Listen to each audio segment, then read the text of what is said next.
हरे कृष्ण बंधुगण, श्रीमद् भागवत गीता चतुर्दश अध्याय गुणत्रय विभाग योग। एहार पूर्व अध्याय रे प्रभु श्रीकृष्ण आत्मा एवं भौतिक शरीर मध्य थिबा पार्थक्य को विस्तृत भावे वर्णना कले। एबे एई अध्याय रे माइक शक्तिर गुण विषय रे वर्णना करा जाइछि। श्रीकृष्ण वर्तमान कहउछंती जे माइक शक्ति तीन गुण विशिष्ट अटे, सत्वगुण, रजोगुण एवं तमोगुण। माइक शक्ति रे गठित शरीर, मन एवं बुद्धि एई तीन गुण धारण करिथांती। एई तीन गुणर मिश्रण आम व्यक्तित्व को निर्णय करिथाए।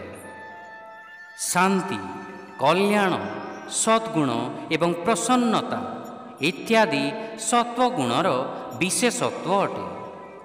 सांसारिक उन्नति पाई असंख्य कामना एवं अतृप्त अभिलाष रजोगुणर विशेषत्व अटे। एवं भ्रम, आलस्य, निशाशक्ति एवं निद्रा तमोगुणर विशेषत्व अटे। जेपर्यंत जीव ज्ञान प्राप्ति न करिछि से पर्यंत जीव माइक प्रकृतिर एई तीनोटी गुण सहित जीवन को जी थाए। एही त्रिगुण को अतिक्रम करिबा परे ही जीव को मुक्ति मिली थाए। एई तीनोटी गुणर बंधन छिन्न करिबार एक सरल समाधान श्रीकृष्ण एई अध्याय रे प्रकाश करिसंती। भगवान त्रिगुणातीत अटंती। तेणु आमे जदि मन को तांको सहित संयुक्त करिदेबा तेबे मनर उत्थान दिव्य स्तर को होई जिवो। एहा परे अर्जुन एही तीन गुणर ऊर्ध्वरे थिबा व्यक्ति मानंकर स्वभाव विषय रे प्रश्न करिसंती एवं तार उत्तर रे प्रभु श्रीकृष्ण कौन कहिसंती ताहा अध्याय रे वर्णना करिसंती। अध्यायर शेष रे श्रीकृष्ण पुनर्बार आमको भक्तिर शक्ति एवं एई तीन गुण को अतिक्रम करिबार क्षमता विषय रे वर्णना करिसंती। एई अध्याय रे संपूर्ण 27 श्लोक अछि। श्लोक संख्या 1 रु 13 रे आमे देखिबा भौतिक गुण द्वारा आत्मार अवस्थान, the conditioning of the soul by the material moods. श्लोक संख्या 14 रु 18 रे आमे देखिबा विभिन्न गुणर आत्मा उपरे प्रभाव, effect of conditioning by the moods. एवं श्लोक संख्या 19 रु 27 रे आमे देखिबा विभिन्न गुण को अतिक्रम करिवार क्षमता, ट्रांसेंडिंग द मूड्स, बिकमिंग गुणातीत। ताहले आसंतु बंधुगण, मु आपणक साथी आशीष पंडा नहीं चलुसी आपण समस्त को श्रीमद् भागवत गीतार एक नुआ यात्रा रे, जहा हैला श्रीमद् भागवत गीता चतुर्दश अध्याय गुणत्रय विभाग योग। श्री भगवानुवाच परं भूयः प्रवक्ष्यामि ज्ञानानां ज्ञानमुत्तमं यज्ञात्वा मुनयः सर्वे परां सिद्धिमितो गतः। बंधुगण, पूर्व अध्याय रे श्रीकृष्ण वर्णना करिथिले जे समस्त जीव आत्मा और प्रकृतिर मिश्रण अटंती। से एई कथा मध्य स्पष्ट करिसंती जे पुरुष बा आत्मार कर्मक्षेत्र प्रस्तुत करिबा पई प्रकृति बा भौतिक गुण दायी अटे। से पुणी कहिसंती जे एहा स्वतः होई न थाए, बरं भगवानक निर्देश रही थाए, जे समस्त प्राणी को शरीर मध्यरे निवास करिथांती। एवं एई अध्याय रे से प्रकृतिर तीन गोटी गुण विषय रे विस्तार पूर्वक वर्णना करिसंती।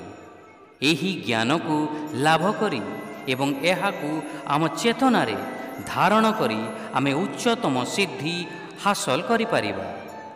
ଶିକ୍ଷା ଶ୍ରୀ ଭଗବାନ କହିଲେ, ସେହି ସର୍ବୋଚ୍ଚ ଜ୍ଞାନ ଯାହା ସମସ୍ତ ଜ୍ଞାନ ମଧ୍ୟରେ ସର୍ବୋତ୍ତମ ଅଟେ ଏବଂ ଯାହାକୁ ଜାଣି ମହାନ ଋଷିଗଣ ସର୍ବୋଚ୍ଚ ସିଦ୍ଧି ପ୍ରାପ୍ତ କରିଛନ୍ତି। ମୁଁ ପୁନର୍ବାର ତୁମକୁ ତାହା ବିଷୟରେ କହିବି। The divine Lord said, I shall once again explain to you the supreme wisdom, the best of all knowledge, by knowing which all the great saints attained the highest perfection. Hare Krishna. Idam jnanamupashritya mama sadharmyamagataha sargepi nopajayante pralayena vyathanti cha। ବନ୍ଧୁଗଣ, ଶ୍ରୀକୃଷ୍ଣ ଅର୍ଜୁନଙ୍କୁ ଆଶ୍ୱାସନା ଦେଉଛନ୍ତି ଯେ ଯେଉଁ ଜ୍ଞାନ ସେ ପ୍ରଦାନ କରିବାକୁ ଯାଉଛନ୍ତି, ସେହି ଜ୍ଞାନରେ ଯିଏ ନିଜକୁ ସଜ୍ଜିତ କରି ନେଇଥାଏ ତାକୁ ବାରମ୍ବାର ମାତୃଗର୍ଭରେ ଆବଦ୍ଧ ହେବାକୁ ପଡ଼େ ନାହିଁ। ମହାପ୍ରଳୟରେ ସେ ଭଗବାନଙ୍କ ଗର୍ଭରେ ସୁପ୍ତ ଅବସ୍ଥାରେ ପଡ଼ି ରହିନଥାଏ କିମ୍ବା ପରବର୍ତ୍ତୀ ସୃଷ୍ଟି ସମୟରେ ତାଙ୍କୁ ପୁନର୍ଜନ୍ମ ନେବାକୁ ପଡ଼ିନଥାଏ। ବାସ୍ତବରେ ଏହି ତ୍ରିଗୁଣ ଭୌତିକ ପ୍ରକୃତିର ଗୁଣ ଅଟେ, ଯାହା ସମସ୍ତ ବନ୍ଧନର କାରଣ ଅଟେ ଏବଂ ସେମାନଙ୍କ ବିଷୟରେ ଜ୍ଞାନ ବନ୍ଧନରୁ ମୁକ୍ତ ହେବାର ପଥକୁ ଆଲୋକିତ କରିଥାଏ। ନିଜର ଶିଷ୍ୟଙ୍କ ସମ୍ପୂର୍ଣ୍ଣ ଧ୍ୟାନ ଆକର୍ଷଣ କରିବା ପାଇଁ ଶ୍ରୀକୃଷ୍ଣ ଯେଉଁ ଉପଦେଶ ଦେବାକୁ ଯାଉଛନ୍ତି, ତା ସହିତ ତାର ଫଳ ବିଷୟରେ ମଧ୍ୟ ଘୋଷଣା କରୁଛନ୍ତି। ଏହି ଶ୍ଲୋକରେ ନ ବ୍ୟଥନ୍ତି ଶବ୍ଦର ଅର୍ଥ ହେଲା ସେମାନେ କଷ୍ଟ ଅନୁଭବ କରିବେ ନାହିଁ। ସଧର୍ମ୍ୟମ୍ ଶବ୍ଦର ଅର୍ଥ ହେଲା ସେମାନେ ଭଗବାନଙ୍କ ପରି ଦିବ୍ୟ ଗୁଣ ପ୍ରାପ୍ତ କରିବେ। ବନ୍ଧୁଗଣ, ଆତ୍ମା ଯେତେବେଳେ ମାୟା ଶକ୍ତିର ବନ୍ଧନରୁ ମୁକ୍ତ ହୁଏ, ଏହା ଭଗବାନଙ୍କ ଦିବ୍ୟ ଶକ୍ତି ଯୋଗମାୟାଙ୍କ ସାମ୍ରାଜ୍ୟର ଅଧୀନକୁ ଆସିଯାଏ। ଏହି ଦିବ୍ୟ ଶକ୍ତି ଭଗବାନଙ୍କର ଦିବ୍ୟ ଜ୍ଞାନ, ପ୍ରେମ ଏବଂ ଆନନ୍ଦଯୁକ୍ତ ଅଟେ। ଫଳସ୍ୱରୂପ ଜୀବ ମଧ୍ୟ ଭଗବାନଙ୍କ ପରି ହୋଇଯାଏ, ଅର୍ଥାତ୍ ସେ ଦିବ୍ୟ ଭଗବତୀୟ ଗୁଣ ପ୍ରାପ୍ତ କରେ। ଶିକ୍ଷା ଯେଉଁମାନେ ଏହି ଜ୍ଞାନର ଆଶ୍ରିତ ହୁଅନ୍ତି, ସେମାନେ ମୋ ସହିତ ମିଳିତ ହୁଅନ୍ତି। ସେମାନଙ୍କର ସୃଷ୍ଟି ସମୟରେ ପୁନର୍ଜନ୍ମ କିମ୍ବା ପ୍ରଳୟ ସମୟରେ ବିଲୟ ହୁଏ ନାହିଁ। Those who take refuge in this wisdom will be united with me. They will not be reborn at the time of creation, nor destroyed at the time of dissolution. Hare Krishna. Mama yonir mahat brahma tasmin garbham dadhamyaham sambhavah sarvabhutanam tato bhavati bharata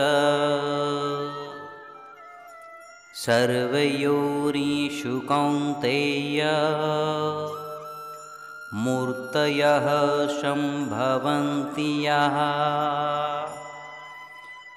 तासां ब्रह्मा महदै निरहं बीजप्रदः पिता। बंधुगण, ଏହି ପ୍ରକୃତିକୁ ହିଁ ଯୋନି ମାନିବା ଉଚିତ, ଅର୍ଥାତ୍ ମା। ପ୍ରଭୁ ଶ୍ରୀକୃଷ୍ଣ କହୁଛନ୍ତି, ଆଠଟି ତତ୍ଵ ବିଶିଷ୍ଟ ଜଡ଼ ପ୍ରକୃତି ହିଁ ସମସ୍ତ ବସ୍ତୁକୁ ଉତ୍ପନ୍ନ କରୁଥିବା ଯୋନି ଅଟେ। ଜଡ଼ ପ୍ରକୃତି ଅର୍ଥାତ୍ ଯାହା ବି ଚେତନାହୀନ ଅଟେ। ଏହି ଆଠଟି ତତ୍ଵ ହେଲା ଜଳ, ଅଗ୍ନି, ବାୟୁ, ପୃଥିବୀ, ଆକାଶ, ମନ, ବୁଦ୍ଧି ଏବଂ ଅହଙ୍କାର। ଏବଂ ପ୍ରଭୁ ଶ୍ରୀକୃଷ୍ଣ ହେଲେ ବ୍ରହ୍ମ, ଯିଏକି ଆତ୍ମାକୁ ଚେତନା ରୂପୀ ବୀଜ ଭାବରେ ଶରୀରରେ ପ୍ରବେଶ କରାଇଥାନ୍ତି। ଚେତନା ଶକ୍ତି ପାଉ ହିଁ ଏହି ସଂସାରର ସମସ୍ତ ଚର ଓ ଅଚର ଜୀବ ଜନ୍ମଗ୍ରହଣ କରିଥାନ୍ତି। ଆମଠୁ ଯଦି ଆମର ଚେତନା ଶକ୍ତି ବାହାର କରିଦିଆଯାଏ ତାହେଲେ ଆମେ ନିର୍ଜୀବ ହୋଇଯିବା।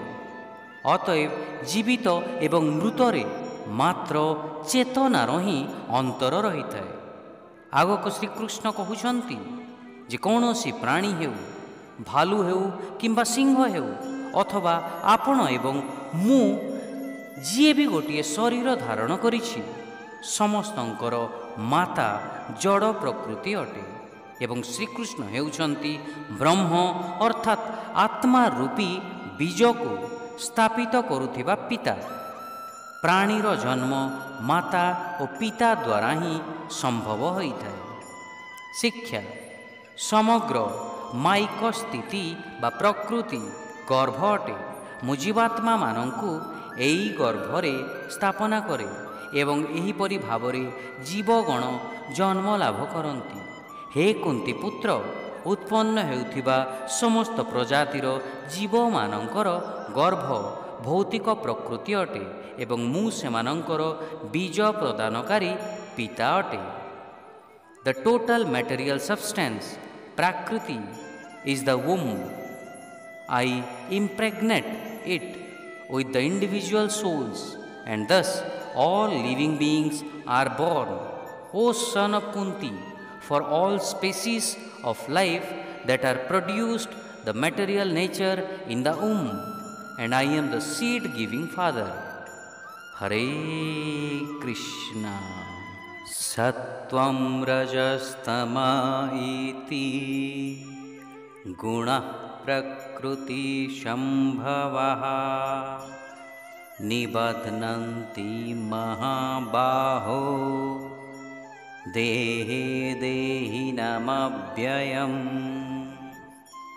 ବନ୍ଧୁଗଣ, ସମସ୍ତ ପ୍ରାଣୀ ଜଗତ ପ୍ରକୃତି ଓ ପୁରୁଷଙ୍କ ଠାରୁ ଜନ୍ମ ନେବା କଥା ବର୍ଣ୍ଣନା କରିବା ପରେ ପ୍ରଭୁ ଶ୍ରୀକୃଷ୍ଣ ବର୍ତ୍ତମାନ ପରବର୍ତ୍ତୀ 14ଟି ଶ୍ଲୋକରେ ଏହା କହୁଛନ୍ତି ଯେ ପ୍ରକୃତି କିପରି ଭାବେ ଆତ୍ମାକୁ ବାନ୍ଧି ଦେଇଥାଏ।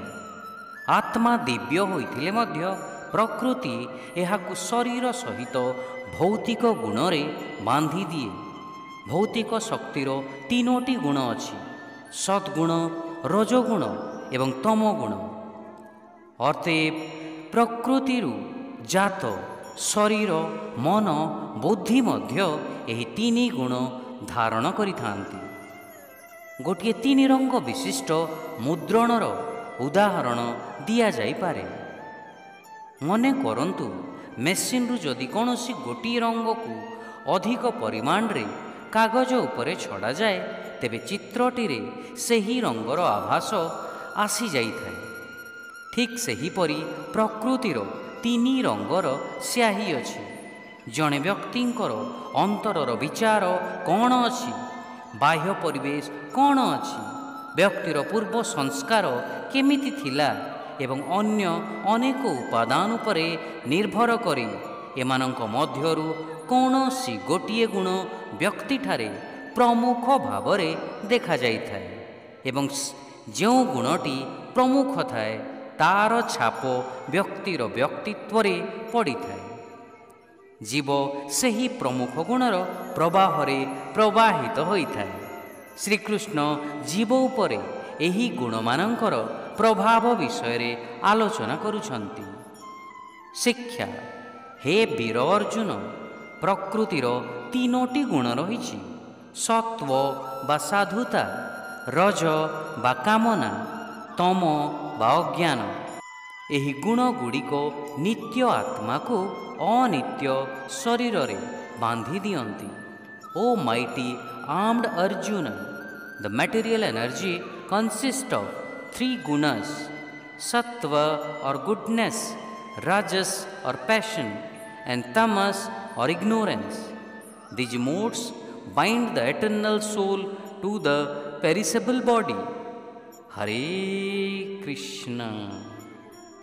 Tatra shatvam nirmalatvat prakashaka manamayam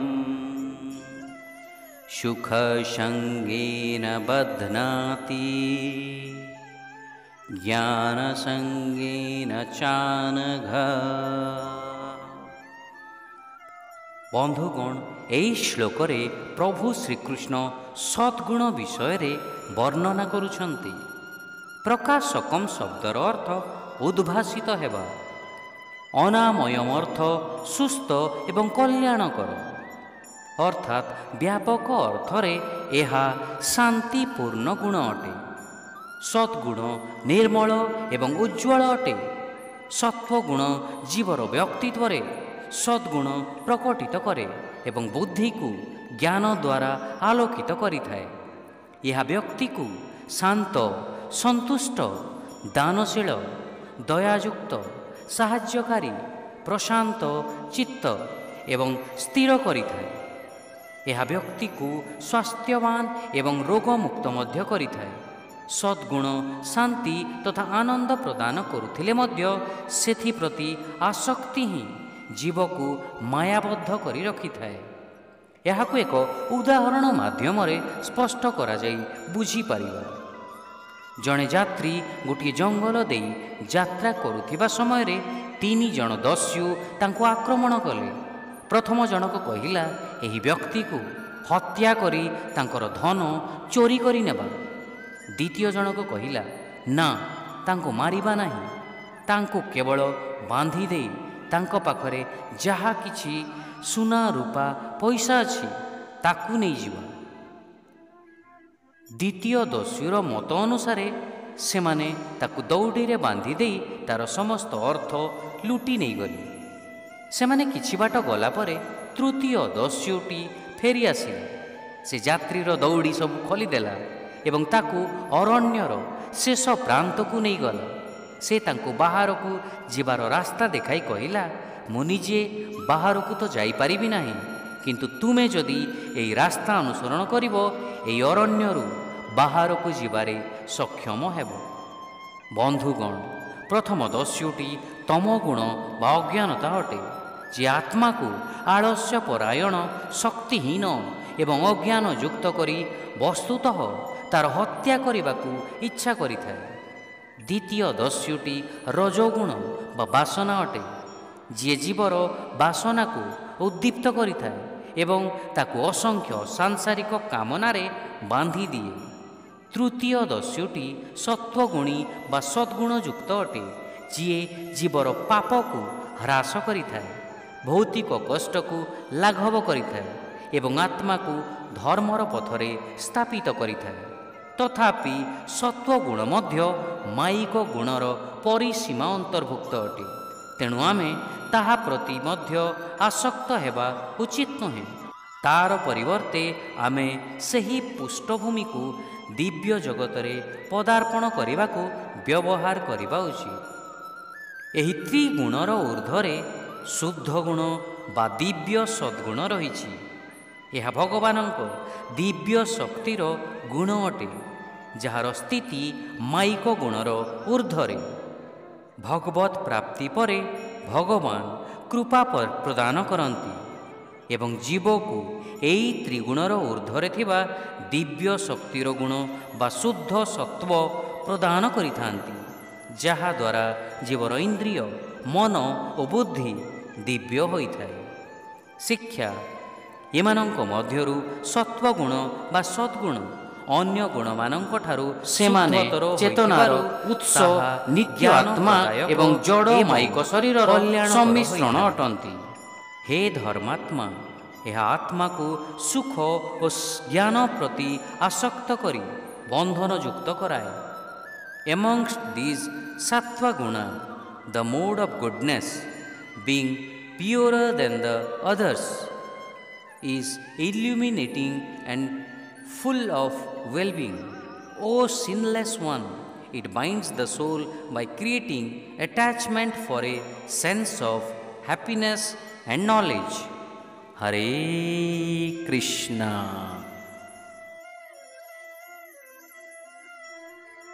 रजोरागात्मकं विद्धि तृष्णासङ्गसमुद्भवम् तन्निबध्नाति कौन्तेय कर्मसंगेन देहिनम्। बंधुगण, ଏହି ଶ୍ଲୋକରେ ପ୍ରଭୁ ଶ୍ରୀକୃଷ୍ଣ ରଜୋଗୁଣ ବିଷୟରେ ବର୍ଣ୍ଣନା କରୁଛନ୍ତି। ସେ ରଜୋଗୁଣର କାର୍ଯ୍ୟ ଏବଂ ଏହା କିପରି ଭାବେ ଆତ୍ମାକୁ ଭୌତିକ ଜଗତ ସହିତ ବାନ୍ଧି ଦିଏ ତାହା ବୁଝାଉଛନ୍ତି। ରଜୋଗୁଣ କାମନା ଏବଂ ଲୋଭରୁ ଉତ୍ପନ୍ନ ହୋଇଥାଏ। ଅନେକ ଜିନିଷ ଏବଂ ପଦର ପ୍ରାପ୍ତି ପାଇଁ ରଜୋଗୁଣର ଉତ୍ପନ୍ନ ହୋଇଥାଏ। ଏହି ରଜୋଗୁଣ ପାଇଁ ମନୁଷ୍ୟ ସକାମ କର୍ମରେ ବାନ୍ଧି ହୋଇ ରହିଥାଏ, ଅର୍ଥାତ୍ କର୍ମ କରି ତାର ଫଳ ପ୍ରାପ୍ତି ପାଇଁ ଲୋଭ ବା ଇଚ୍ଛା ପ୍ରକାଶ କରିଥାଏ। ଫଳ ଅନେକ ପ୍ରକାର ହୋଇଥାଏ, ଯେପରିକି କୌଣସି ବଡ଼ ପଦ, ବେଶୀ ପଇସା, ବଡ଼ ଘର, ବଡ଼ ଗାଡ଼ି ଇତ୍ୟାଦି। ମାତ୍ର କିଛି ମନୁଷ୍ୟକୁ ଛାଡ଼ି ସମସ୍ତ ସଂସାର ଆଜି କର୍ମର ଫଳ ପ୍ରାପ୍ତ ପାଇଁ ବାନ୍ଧି ହୋଇ ରହିଛି ଏବଂ ତାର କାରଣ ରଜୋଗୁଣ ଅଟେ। ପତଞ୍ଜଳି ଯୋଗ ଦର୍ଶନ ଭୌତିକ କର୍ମକୁ ବା ସକାମ କର୍ମକୁ ରଜୋଗୁଣ ସହିତ ପରିପ୍ରକାଶ କରିଛି। ଏଠାରେ ଶ୍ରୀକୃଷ୍ଣ ଆସକ୍ତି ଏବଂ କାମନାକୁ ତାର ମୁଖ୍ୟ ପରିପ୍ରକାଶ ଭାବରେ ସୂଚିତ କରିଛନ୍ତି। ରଜୋଗୁଣ ବାସନା ଇନ୍ଦ୍ରିୟ ସୁଖର ଲାଳସା ଉତ୍ପନ୍ନ କରିଥାଏ। ଏହା ମାନସିକ ଏବଂ ଶାରୀରିକ ସୁଖ କାମନା ପ୍ରଜ୍ୱଳିତ କରେ ଏବଂ ସଂସାରର ବସ୍ତୁମାନଙ୍କ ପ୍ରତି ମଧ୍ୟ ଆସକ୍ତି ବୃଦ୍ଧି କରେ। ରଜୋଗୁଣରେ ବଶୀଭୂତ ହୋଇ ବ୍ୟକ୍ତି ସଂସାରରେ ଖ୍ୟାତି, ସମ୍ମାନ, ବୃତ୍ତି, ପରିବାର ଏବଂ ଗୃହ ଆଦି ଭୌତିକ ଦ୍ରବ୍ୟ ପ୍ରାପ୍ତିର ପ୍ରଯତ୍ନରେ ବୁଡ଼ି ହୋଇ ରହିଥାଏ। ସେମାନେ ଏସବୁକୁ ଉପଭୋଗର ଉତ୍ସ ଭାବରେ ଦେଖିଥାନ୍ତି ଏବଂ ଏହାର ପ୍ରାପ୍ତି ନିମନ୍ତେ କଠିନ ଉଦ୍ୟମ କରିଥାନ୍ତି। ଏହିପରି ଭାବରେ ଆସକ୍ତି କାମନାର ବୃଦ୍ଧି କରାଏ ଏବଂ ଏହି କାମନା ପୁଣି ଆସକ୍ତି ବୃଦ୍ଧି କରିବା ପାଇଁ ଇନ୍ଧନ ଯୋଗାଇଥାଏ। ଉଭୟଙ୍କୁ ପ୍ରତିପାଳିତ କରି ଆତ୍ମାକୁ ସାଂସାରିକ ଜୀବନରେ ବନ୍ଦୀ କରିଦିଅନ୍ତି। ବନ୍ଧୁଗଣ, ରଜୋଗୁଣକୁ ଛିନ୍ନ କରିବାର ଉପାୟ ହେଉଛି ନିଜକୁ କର୍ମଯୋଗରେ ନିଯୁକ୍ତ ହେବା, ଅର୍ଥାତ୍ ନିଜର କର୍ମଫଳକୁ ଭଗବାନଙ୍କ ପ୍ରତି ସମର୍ପିତ କରିବା। ଏହା ସଂସାରରୁ ବୈରାଗ୍ୟ ଉତ୍ପନ୍ନ କରେ ଏବଂ ରଜୋଗୁଣର ପ୍ରଭାବକୁ ଶାନ୍ତ କରେ। ଶିକ୍ଷା। ହେ ଅର୍ଜୁନ, ରଜୋଗୁଣ ବାସନାତ୍ମକ ଅଟେ।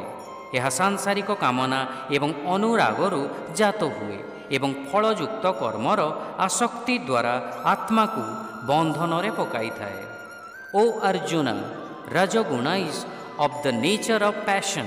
It arises from worldly desire and affections and binds the soul through attachment to fruitive action. Hare Krishna. Tamastvajnanajam viddhi mohanam sarvadehina प्रमादालस्य निद्राभिः तन्निबध्नाति Bharat. बंधुगण, ଏହି ଶ୍ଲୋକରେ ଶ୍ରୀକୃଷ୍ଣ ତମୋଗୁଣ ବିଷୟରେ ବର୍ଣ୍ଣନା କରୁଛନ୍ତି। ସେ କହୁଛନ୍ତି, ଶରୀର ପ୍ରତି ମୋହର କାରଣରୁ ଉତ୍ପନ୍ନ ହେଉଥିବା ଅଜ୍ଞାନତାକୁ ତମୋଗୁଣ କୁହାଯାଏ। ତମୋଗୁଣରେ ମନୁଷ୍ୟ ଆଳସ୍ୟ ପରାୟଣ ଓ ନିଦ୍ରାଗ୍ରସ୍ତ ହୋଇଥାଏ। ନିଦ୍ରାଗ୍ରସ୍ତ ଅର୍ଥାତ୍ ଅଚେତ ଅବସ୍ଥା, ଯେଉଁଥିରେ ମନୁଷ୍ୟକୁ ଭୁଲ ଓ ଠିକ୍ର ଜ୍ଞାନ ନଥାଏ।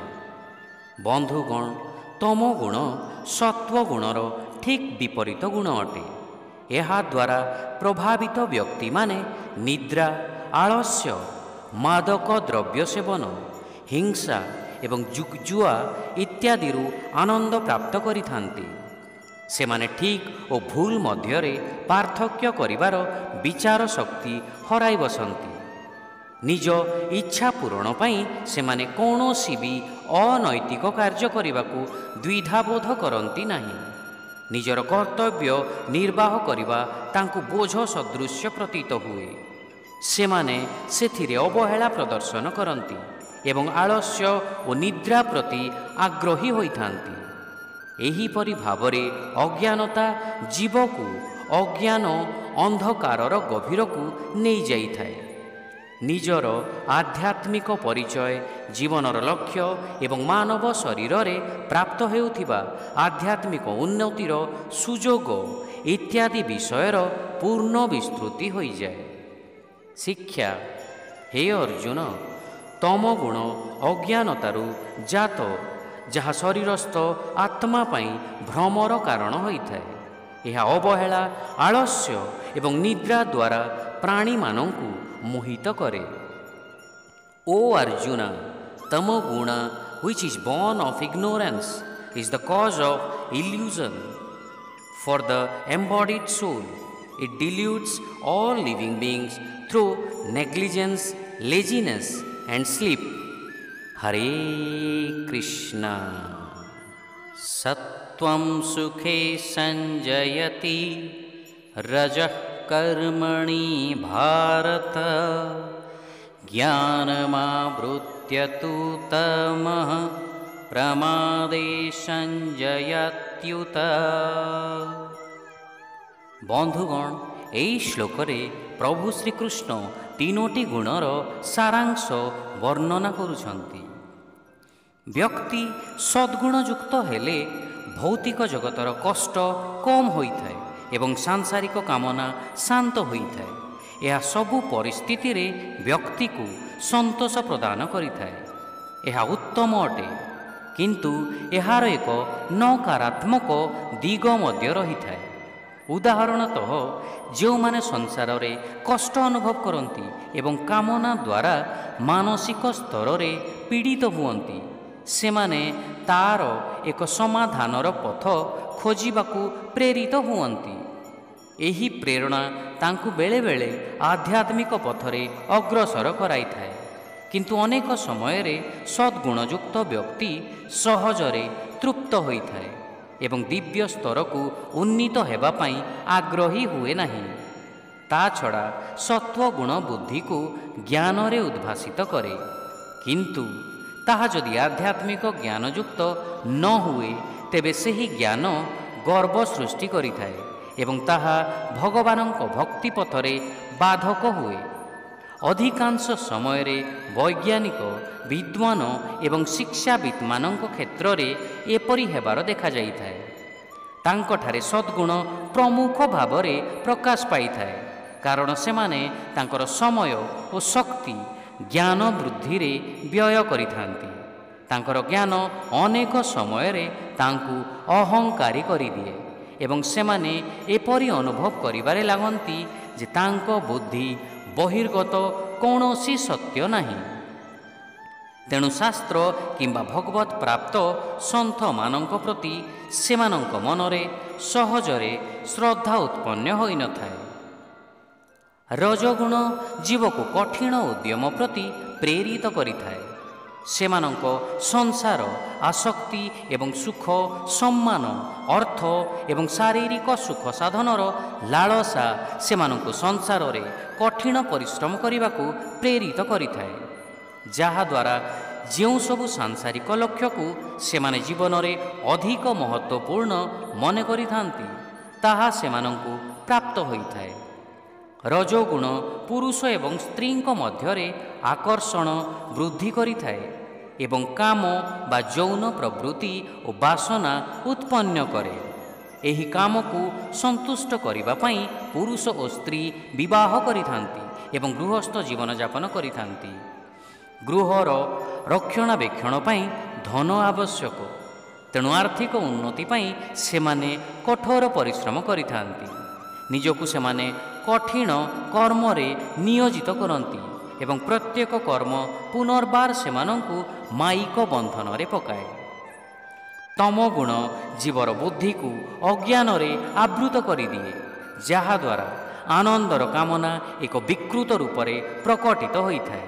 ଉଦାହରଣତଃ, ସମସ୍ତେ ଜାଣିଥାନ୍ତି ଯେ ସିଗାରେଟ୍ ପାନ କରିବା ସ୍ୱାସ୍ଥ୍ୟ ପ୍ରତି ହାନିକାରକ। ସରକାରୀ ପ୍ରାଧିକରଣ ଦ୍ୱାରା ସିଗାରେଟ୍ ଖୋଳ ଉପରେ ମଧ୍ୟ ଚେତାବନୀ ଥାଏ। ଏହି ଚେତାବନୀକୁ ପଢ଼ି ମଧ୍ୟ ଧୂମପାନ କରୁଥିବା ବ୍ୟକ୍ତି ସେଥିରୁ ନିବୃତ୍ତ ହୁଅନ୍ତି ନାହିଁ। ଏହାର କାରଣ ବୁଦ୍ଧି ତା'ର ବିଚାର ଶକ୍ତିକୁ ହରାଇଥାଏ। ତେଣୁ ଧୂମପାନର ଆନନ୍ଦ ପାଇବା ପାଇଁ ସେ ନିଜର କ୍ଷତି କରିବାକୁ ମଧ୍ୟ ପଛାଇ ନଥାଏ। ଜଣେ ପରିହାସ କରି କହିଥିଲେ, ସିଗାରେଟ୍ ଗୋଟିଏ ପାଇପ୍ ଯାହାର ଗୋଟିଏ ପାର୍ଶ୍ୱରେ ନିଆଁ ଥାଏ ଏବଂ ଅନ୍ୟ ପାର୍ଶ୍ୱରେ ମୂର୍ଖ ଲୋକଟିଏ ଥାଏ। ଏହା ତମ ଗୁଣର ପ୍ରଭାବ ଅଟେ। ଏହା ଜୀବକୁ ଅଜ୍ଞାନର ଅନ୍ଧକାରରେ ଆବଦ୍ଧ କରିଦିଏ। ଶିକ୍ଷା ସତ୍ୱଗୁଣ ବ୍ୟକ୍ତିକୁ ସାଂସାରିକ ସୁଖଜନିତ ବନ୍ଧନରେ ବାନ୍ଧିଦିଏ। ରଜୋଗୁଣ ଜୀବକୁ କର୍ମ ଦିଗରେ ପ୍ରେରିତ କରେ। ତମୋଗୁଣ ଜ୍ଞାନକୁ ଆବୃତ କରି ବ୍ୟକ୍ତିକୁ ମୋହରେ ବାନ୍ଧିଦିଏ। Sattva binds one to material happiness. Rajas conditions the soul toward actions, and tamas clouds wisdom and binds one to delusion. Hare Krishna. Rajastamascha vibhuya sattvam bhavati bharata. Rajah sattvam tamaschaiva तमः सत्वं रजस्तथा। बंधुगण, ଏହି ଶ୍ଲୋକରେ ପ୍ରଭୁ ଶ୍ରୀକୃଷ୍ଣ ତିନୋଟି ଗୁଣର ପରସ୍ପର ସହିତ କିପରି ଭାବେ ପ୍ରତିଯୋଗିତା କରିଥାନ୍ତି ତା ବିଷୟରେ ବର୍ଣ୍ଣନା କରିଛନ୍ତି। ଆଶ୍ଚର୍ଯ୍ୟର କଥା ଏହା ଯେ ତିନୋଟି ଗୁଣର ସ୍ଥାନ ଗୋଟିଏ ଜାଗାରେ ହୋଇଥାଏ ଏବଂ ତାହା ହେଲା ଜୀବର ହୃଦୟରେ। ଅତଏବ ଏହି ତିନୋଟି ଗୁଣ ଗୋଟିଏ ଜାଗାରେ ରହି ମଧ୍ୟ ଅଲଗା ଅଲଗା କେମିତି ବାଣ୍ଟି ହୋଇଥାଏ? ତାର ଉତ୍ତରରେ ଶ୍ରୀକୃଷ୍ଣ କହୁଛନ୍ତି, ଏହି ତିନୋଟି ଗୁଣ ସମସ୍ତ ଜୀବଙ୍କ ହୃଦୟରେ ରହିଥାଏ ସତ, କିନ୍ତୁ ରଜୋଗୁଣ ଏବଂ ତମୋଗୁଣ ହ୍ରାସ ପାଇଥିଲେ ସତଗୁଣ ବଢ଼ିଥାଏ। ସତଗୁଣ ଏବଂ ରଜୋଗୁଣ ହ୍ରାସ ପାଇଥିଲେ ତମୋଗୁଣ ବଢ଼ିଥାଏ ଏବଂ ଠିକ୍ ସେହିପରି ତମୋଗୁଣ ଏବଂ ସତଗୁଣ ହ୍ରାସ ପାଇଥିଲେ ରଜୋଗୁଣ ବଢ଼ିଥାଏ। ପ୍ରତ୍ୟେକ ଗୁଣ ଅନ୍ୟ ଦୁଇଟି ଗୁଣକୁ ଦବେଇ ନିଜେ ବଢ଼ିବା ପାଇଁ ଚେଷ୍ଟା କରିଥାନ୍ତି। ଆପଣ ବି ବନ୍ଧୁଗଣ କୌଣସି କାମ କରିବା ଆଗରୁ ନିଶ୍ଚୟ ଚିନ୍ତା କରିବେ ଯେ ଆପଣଙ୍କୁ କେଉଁ ଗୁଣଟି ପ୍ରଭାବିତ କରୁଛି।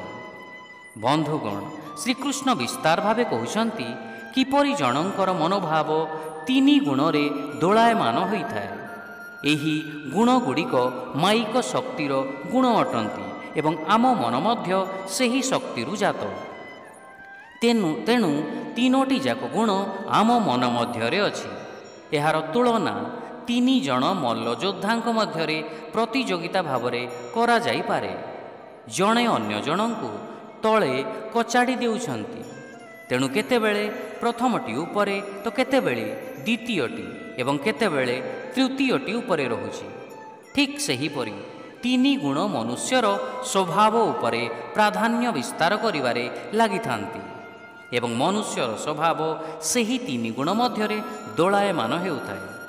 ବାହ୍ୟ ପରିବେଶ, ଭିତରର ଅଭିପ୍ରାୟ ଏବଂ ପୂର୍ବଜନ୍ମର ସଂସ୍କାର ଅନୁସାରେ ଗୋଟିଏ ସମୟରେ କୌଣସି ଗୋଟିଏ ଗୁଣର ପ୍ରାଧାନ୍ୟତା ମନୁଷ୍ୟଠାରେ ପ୍ରକାଶ ପାଇଥାଏ।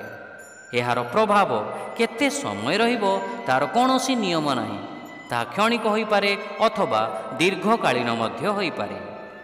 ଯଦି ସତ୍ୱଗୁଣ ପ୍ରାଧାନ୍ୟ ବିସ୍ତାର କରେ, ବ୍ୟକ୍ତି ଶାନ୍ତ, ତୃପ୍ତ, ଉଦାର, ଦୟାଳୁ, ସାହାଯ୍ୟକାରୀ, ପ୍ରଶାନ୍ତ ଏବଂ ସ୍ଥିର ହୋଇଥାଏ।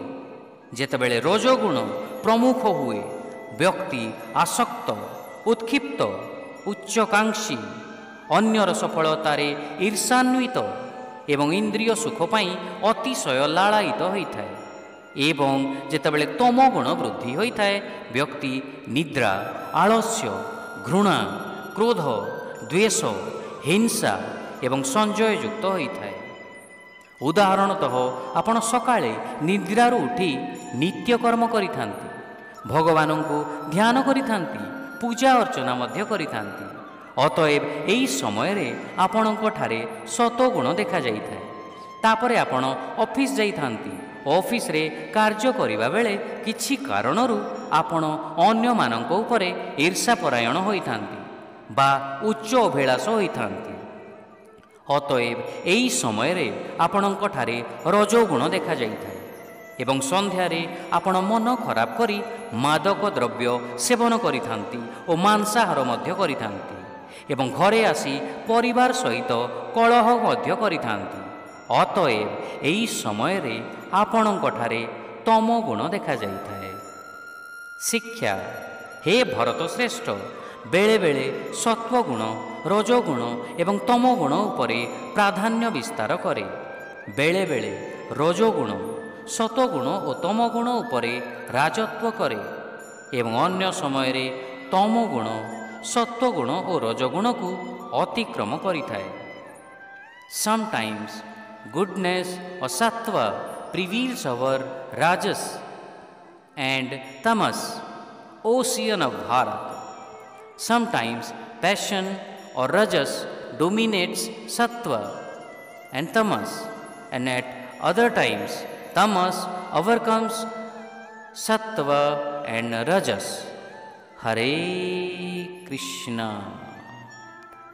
सर्वद्वारेषु देहेऽस्मिन् प्रकाश उपजायते, ज्ञानं यदा तदा विद्यात् बिभ्रुधं सत्त्वमित्युत। लोभः प्रवृत्तिरारम्भः कर्मणामसमः स्पृहा, रजसैतानि जायन्ते विवृद्धे भरतर्षभ। अप्रकाशो प्रवृत्तिश्च प्रमादो मोह एव च, तमश्चैतानि जायन्ते विवृद्धे कुरु नन्दन। ବନ୍ଧୁଗଣ, ବ୍ୟକ୍ତିର ବିଚାରକୁ ଏହି ତିନି ଗୁଣ କିପରି ଭାବେ ପ୍ରଭାବିତ କରନ୍ତି, ଶ୍ରୀକୃଷ୍ଣ ଏହି ତିନୋଟି ଶ୍ଲୋକରେ ତାର ବର୍ଣ୍ଣନା କରୁଛନ୍ତି। ସତ୍ୱଗୁଣ ସଦ୍ଗୁଣର ବିକାଶ ଏବଂ ଜ୍ଞାନକୁ ଉଦ୍ଭାସିତ କରେ। ରଜୋଗୁଣ ଲୋଭ ସାଂସାରିକ ପ୍ରାପ୍ତି ନିମନ୍ତେ ଅତ୍ୟଧିକ କର୍ମ ପ୍ରବଣତା ଏବଂ ମନରେ ଅସ୍ଥିରତା ଉତ୍ପନ୍ନ କରେ। ତମୋଗୁଣ ବୁଦ୍ଧିକୁ ମୋହିତ କରେ, ଆଳସ୍ୟ, ମାଦକ ଦ୍ରବ୍ୟ ସେବନ ପ୍ରତି ଆଗ୍ରହ ଏବଂ ହିଂସା ଇତ୍ୟାଦି ବୃଦ୍ଧି କରାଇଥାଏ। ଯେତେବେଳେ ଆମ ମନରେ ସତ୍ୱଗୁଣର ପ୍ରାଧାନ୍ୟ ବୃଦ୍ଧି ପାଏ, ଆମେ ଚିନ୍ତା କରିଥାଉ, ମୋ ଗୁରୁଙ୍କ ଠାରୁ କେତେ କୃପା ପ୍ରାପ୍ତ କରିଛି, ମୁଁ ମୋ ସାଧନାରେ ଶୀଘ୍ର ଉନ୍ନତି କରିବା ପାଇଁ ପ୍ରଯତ୍ନ କରିବା ଉଚିତ, କାରଣ ମାନବ ଶରୀର ଅତି ମୂଲ୍ୟବାନ ଅଟେ ଏବଂ ସାଂସାରିକ ପ୍ରଚେଷ୍ଟାରେ ଏହାକୁ ବ୍ୟର୍ଥ କରିବା ଉଚିତ ନୁହେଁ। ଯେତେବେଳେ ତମୋଗୁଣ ପ୍ରମୁଖ ହୁଏ, ଆମେ ଭାବିଥାଉ, ମୁଁ ଆଧ୍ୟାତ୍ମିକ ମାର୍ଗରେ ପ୍ରଗତି କରିବା ଉଚିତ, କିନ୍ତୁ ମୁଁ ଖୁବ୍ ବ୍ୟସ୍ତ ଅଛି ଓ ମୋର ଅନେକ ଦାୟିତ୍ୱ ନିର୍ବାହ କରିବାର ଅଛି ଏବଂ ସେଗୁଡ଼ିକ ଅଧିକ ମହତ୍ତ୍ୱପୂର୍ଣ୍ଣ ଅଟେ।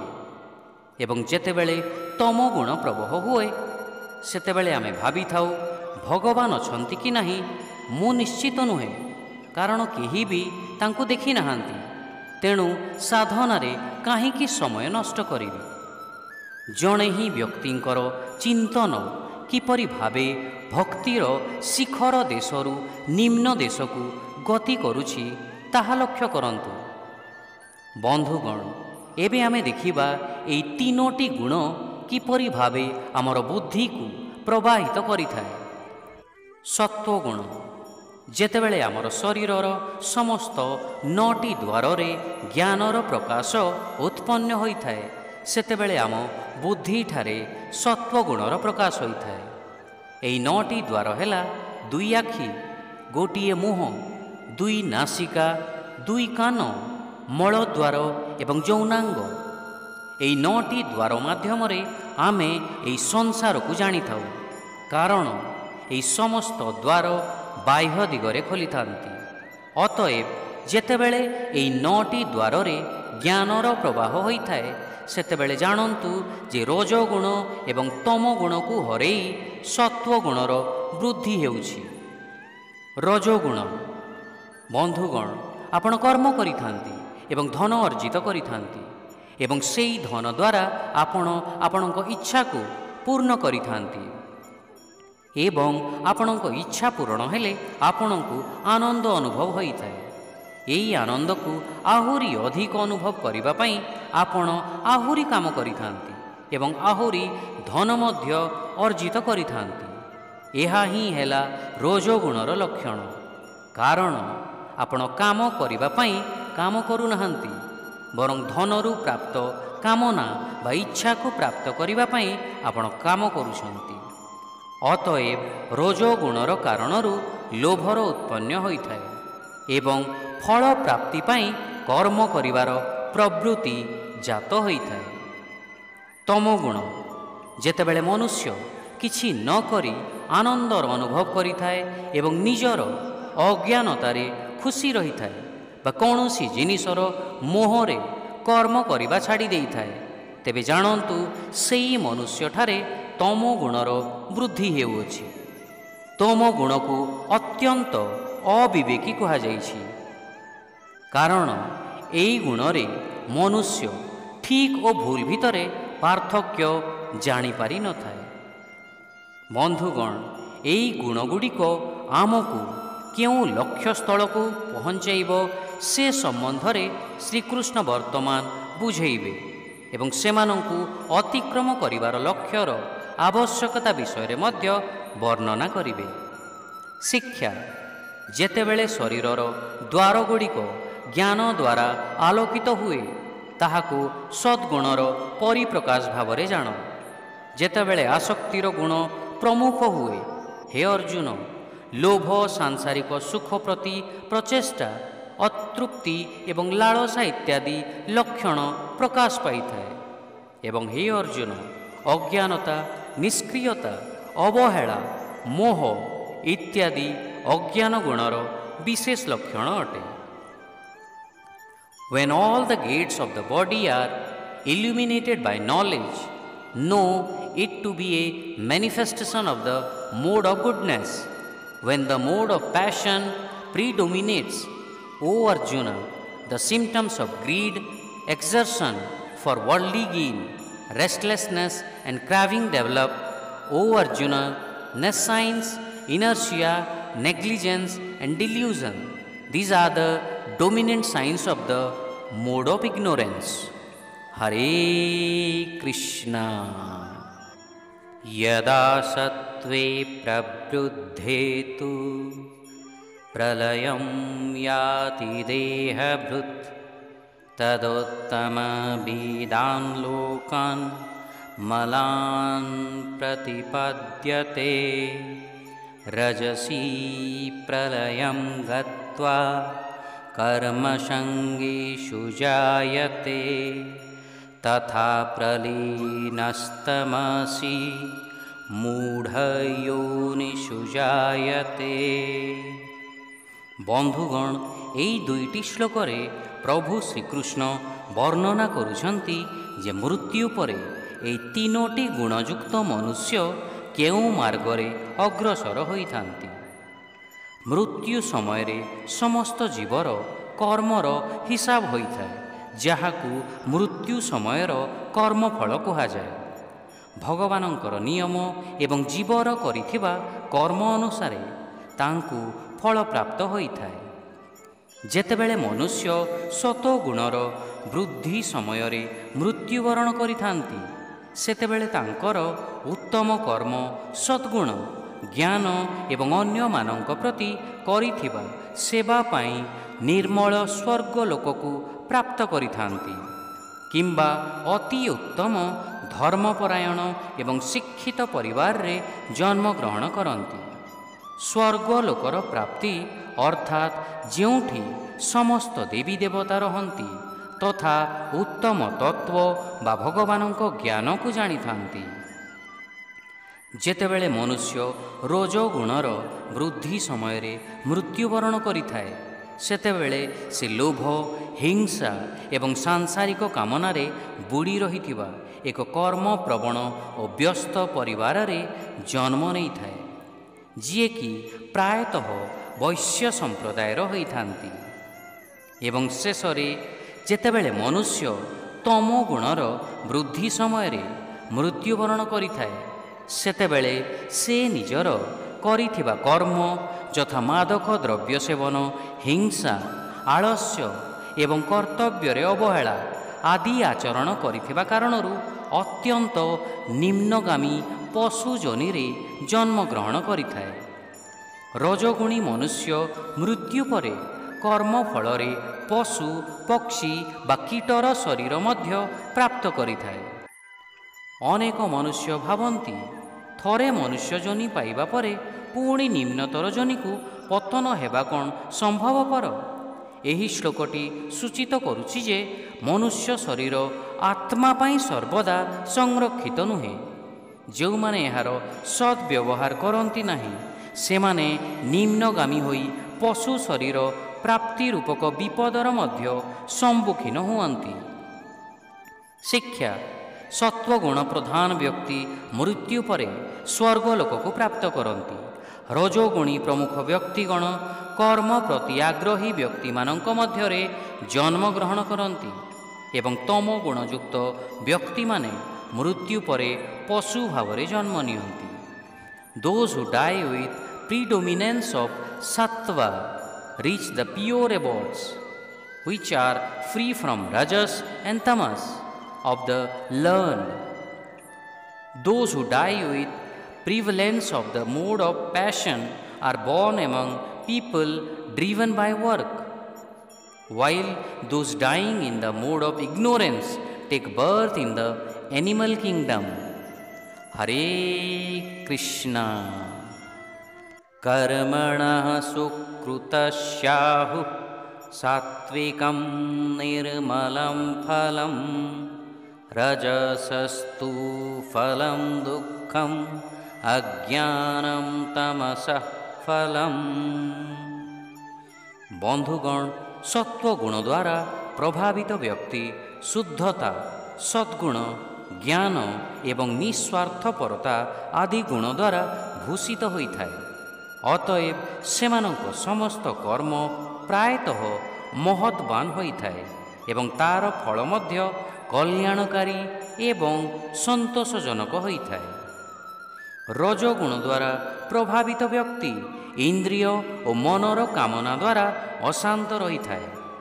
सेमानंकर समस्त कर्मर लक्ष्य निजर तथा परिवार सदस्यंकर आत्म उन्नति एवं आत्मतृप्तिर उद्देश्य थाए। तेणु सेमानंकर कर्म इंद्रिय सुख उपभोग कराई थाए, जहाँकि इंद्रिय कामना को इंधन जोगाई अधिक प्रज्वलित करिथाए।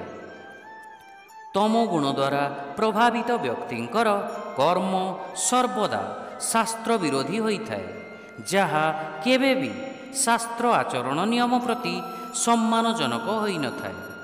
सेमाने पापयुक्त कर्मरे लिप्त रही मिथ्या सुख उपभोगरे व्यस्त रही थांती, जहा सेमानंकु अधिकरु अधिक भ्रमित करी रखी थाए। शिक्षा: यह कहा जाइथाए जे सत्व गुणयुक्त होई करा जाइथिबा कर्म शुद्ध फल प्रदानकारी होइथाए। रजोगुणयुक्त होई करा जाइथिबा कर्म जातना देइथाए एवं तमो गुणयुक्त होई करा जाउथिबा कर्मर फल अंधकार होइथाए। It is said that fruit of actions performed in the mode of goodness bestow pure results.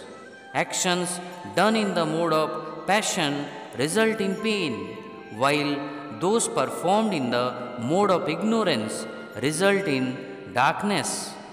Hare Krishna. Sattvat sanjayate jnanam रजसो लोभ एव च प्रमादे मोहैतमसो भवतो ज्ञानमेव च। बंधुगण, ତ୍ରିଗୁଣ ଦ୍ୱାରା ଅର୍ଜିତ ଫଳର ବିବିଧତା ବିଷୟରେ ବର୍ଣ୍ଣନା କଲା ପରେ ଶ୍ରୀକୃଷ୍ଣ ବର୍ତ୍ତମାନ ଏହାର କାରଣ ଦର୍ଶାଉଛନ୍ତି। ସତ୍ୱଗୁଣ ଜ୍ଞାନର ଉଦୟ କରିଥାଏ, ଯାହା ଉଚିତ ଅନୁଚିତର ବିଚାର କରିବାର କ୍ଷମତା ପ୍ରଦାନ କରିଥାଏ। ଏହା ଇନ୍ଦ୍ରିୟ ତୃପ୍ତିର କାମନାକୁ ଦମନ କରେ ଏବଂ ଆତ୍ମଜନିତ ସୁଖ ଓ ସନ୍ତୋଷର ଅନୁଭବ କରାଇଥାଏ। ଏହି ଗୁଣ ଦ୍ୱାରା ପ୍ରଭାବିତ ବ୍ୟକ୍ତିମାନେ ବୈଦିକ ତଥା ଧାର୍ମିକ ବିଚାର ପ୍ରତି ଆକର୍ଷିତ ହୋଇଥାନ୍ତି। ଅତଏବ ସଦ୍ଗୁଣ ବିଦ୍ୱତାପୂର୍ଣ୍ଣ କର୍ମକୁ ଆଗକୁ ବଢ଼ାଇଥାଏ। ରଜଗୁଣ ଇନ୍ଦ୍ରିୟ ଗୁଡ଼ିକୁ ଉତ୍ତେଜିତ କରିଥାଏ ଏବଂ ମନକୁ ଉଚ୍ଚାକାଂକ୍ଷୀ କାମନାରେ ଆବଦ୍ଧ ହୋଇ ଅନିୟନ୍ତ୍ରିତ କରିଦିଏ। ବ୍ୟକ୍ତି ସେହି ଜାଲରେ ଛନ୍ଦି ହୋଇ ଏବଂ ସୁଖ ସମ୍ପଦ ପ୍ରାପ୍ତି ନିମନ୍ତେ ଅତ୍ୟଧିକ ଉଦ୍ୟମ କରିବାରେ ଲାଗିଥାଏ, ଯାହା ଆତ୍ମା ପାଇଁ ମୂଲ୍ୟହୀନ ଅଟେ। ତମୋଗୁଣ ପ୍ରାଣୀକୁ ଆଳସ୍ୟ ଏବଂ ଅଜ୍ଞାନତାରେ ଢାଙ୍କି ଦିଏ। ଅଜ୍ଞାନ ଆବରଣଯୁକ୍ତ ହୋଇ ବ୍ୟକ୍ତି ଖଳ ଏବଂ ଅପବିତ୍ର କାର୍ଯ୍ୟ କରିଥାଏ ଏବଂ ତା ଅନୁସାରେ ଫଳ ଭୋଗ ମଧ୍ୟ କରିଥାଏ। ଶିକ୍ଷା ସତ୍ୱଗୁଣରୁ ଜ୍ଞାନର ଉଦୟ ହୁଏ। ରଜୋଗୁଣରୁ ଲୋଭ ଏବଂ ତମୋଗୁଣରୁ ଅବହେଳା ଏବଂ ଭ୍ରମ ଉତ୍ପନ୍ନ ହୋଇଥାଏ। From the mode of goodness arises knowledge, from the mode of passion arises greed, and from the mode of ignorance arise negligence and delusion. Hare Krishna. ऊर्ध्वं गच्छन्ति सत्त्वस्ता मध्ये तिष्ठन्ति राजसः जघन्यगुणवृत्तिस्था अधो गच्छन्ति तामसः। बंधुगण ଏହି ଶ୍ଲୋକରେ ଶ୍ରୀକୃଷ୍ଣ ବର୍ଣ୍ଣନା କରୁଛନ୍ତି ଯେ ଆତ୍ମା ପୁନର୍ଜନ୍ମରେ ଯେଉଁ ଗୁଣ ବିଶିଷ୍ଟ ବ୍ୟକ୍ତିତ୍ୱରେ ସମ୍ବନ୍ଧିତ ରହିଥାଏ, ବର୍ତ୍ତମାନ ଜନ୍ମରେ ତାହା ସେହି ସ୍ଥାନରେ ପହଞ୍ଚିଥାଏ ତଥା ତାର ଗୁଣ ସେହି ଅନୁରୂପ ହୋଇଥାଏ। ଏହାକୁ ଜଣେ ଛାତ୍ର ବିଦ୍ୟାଳୟରୁ ଉତ୍ତୀର୍ଣ୍ଣ ହୋଇ ମହାବିଦ୍ୟାଳୟରେ ପ୍ରବେଶ କରିବା ସହିତ ତୁଳନା କରାଯାଇପାରେ। ଦେଶରେ ଅନେକ ମହାବିଦ୍ୟାଳୟ ଅଛି। ଯେଉଁ ଛାତ୍ରମାନେ ବିଦ୍ୟାଳୟରୁ ଉତ୍ତମ ଫଳାଫଳ ସହିତ ଉତ୍ତୀର୍ଣ୍ଣ ହୋଇଥାନ୍ତି, ସେମାନେ ଶ୍ରେଷ୍ଠ ମହାବିଦ୍ୟାଳୟରେ ପ୍ରବେଶ କରିଥାନ୍ତି ଏବଂ ଯେଉଁମାନଙ୍କର ନମ୍ବର କମ୍ ଥାଏ, ସେମାନେ ନିକୃଷ୍ଟ ମହାବିଦ୍ୟାଳୟରେ ପ୍ରବେଶ କରିଥାନ୍ତି। ଭାଗବତମରେ ମଧ୍ୟ ଉଲ୍ଲେଖ ଅଛି, ସତ୍ୱେ ପ୍ରଲୀନଃ ସ୍ୱର୍ଯାନ୍ତି ନରଲୋକଂ ରଜୋଲୟଃ ତମୋଲୟାସ୍ ତୁ ନିରୟଂ यान्ति माम एव निर्गुणः। अर्थात सत्वगुणयुक्त व्यक्तिगण उच्चतर स्वर्गलोककु गमन करन्ति। रजोगुणयुक्त व्यक्ति पृथ्वी पृष्ठरे रहन्ति एवं तमोगुणयुक्त व्यक्ति निम्न लोककु जाइथान्ति। निर्गुण माने बा गुणरहित व्यक्ति मते प्राप्त करिथान्ति। शिक्षा सत्वगुणरे स्थित व्यक्ति ऊर्ध्वगामी हुअन्ति। रजोगुण स्थित व्यक्ति मध्यस्थଳରେ ରହନ୍ତି ଏବଂ ଯେଉଁମାନେ ତମୋ ଗୁଣରେ ସ୍ଥିତ ସେମାନେ ନିମ୍ନଗାମୀ ହୁଅନ୍ତି। Those situated in the mode of goodness rise upward, those in the mode of passion stay in the middle, and those in the mode of ignorance go downward. Hare Krishna. नान्यं गुणेभ्यः कर्तारं यदा द्रष्टानुपश्यति गुणेभ्यश्च परं वेत्ति मद्भावं शोधिगच्छति।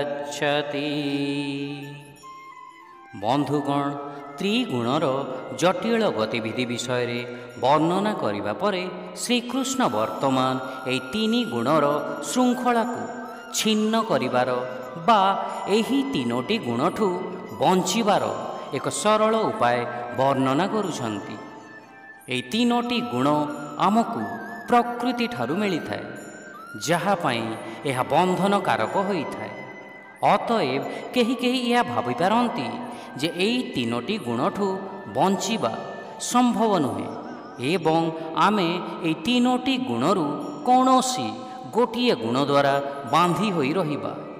କିନ୍ତୁ ଏହା ସତ୍ୟ ନୁହେଁ ବନ୍ଧୁଗଣ, କାରଣ ଯେତେବେଳେ ମନୁଷ୍ୟ ପ୍ରକୃତି ଠାରୁ ପ୍ରାପ୍ତ ଏହି ତିନୋଟି ଗୁଣଠାରୁ ଅନ୍ୟ କାହାକୁ କର୍ତ୍ତା ଭାବେ ଦେଖିନଥାଏ ଏବଂ ନିଜକୁ ହିଁ ଦ୍ରଷ୍ଟା ରୂପରେ ଦେଖିଥାଏ, ସେତେବେଳେ ସେ ଏହି ତିନୋଟି ଗୁଣଠାରୁ ଊର୍ଦ୍ଧ୍ୱରେ ସ୍ଥିତ ହୋଇ କୃଷ୍ଣଙ୍କୁ ପ୍ରାପ୍ତ କରିଥାଏ, ଅର୍ଥାତ୍ ସେ ନିର୍ଗୁଣ ବା ଗୁଣରହିତ ହୋଇଥାଏ।